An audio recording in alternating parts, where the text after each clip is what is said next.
Now, Finance Minister Bill English has claimed it's the most thorough and beneficial overhaul of the tax system in 25 years. But what's in this year's budget for a Māori mother of 6 and a landlord who both call South Auckland home? This from reporter Karley Hemopo. Elsie has 6 children at home who depend on her weekly income.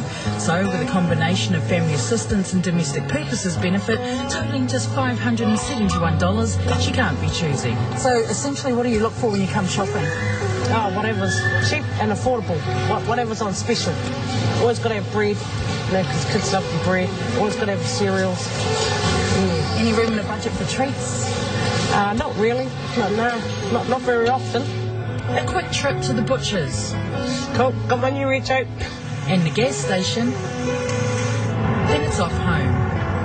It's about 65 k's from where I live in Mangatangi to Manurewa, so that's what, 130 k's, and it's very costly. I have 5 kids that all play sport. That's a cost in itself. They have rugby fees, netball fees.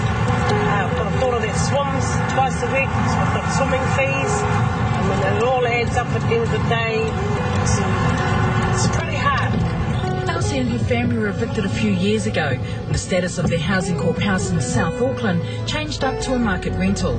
They returned to Mangatangi just south of the Bombay Hills to build a house on family-owned land. Okay, kids, here you go. Pick the shopping away, please.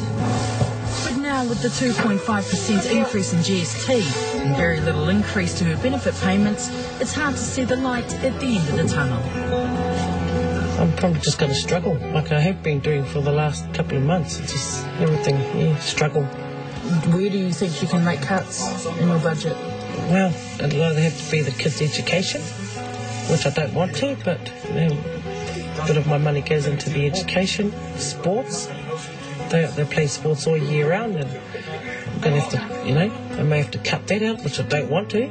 This is John Kerr. He owns and rents a number of properties within the South Auckland region. He's surprisingly unfazed by this week's budget announcements and changes to the property tax regime. The government have already forewarned us that this was going to happen, and so we knew what they were going to be doing. Forewarned, but not completely happy. We've lost out in respect of depreciation, and so, that's affected us in that way. One thing is for sure, the tax changes will definitely sort the long-term players from the dabblers. There are a lot of property investors that will probably get out of the market, and the long-term ones like us will continue to be involved.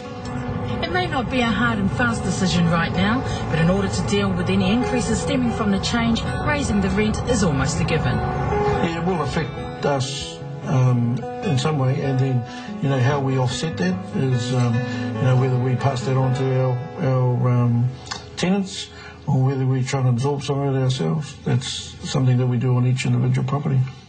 So plenty to ponder on for landlords, tenants and low-income families.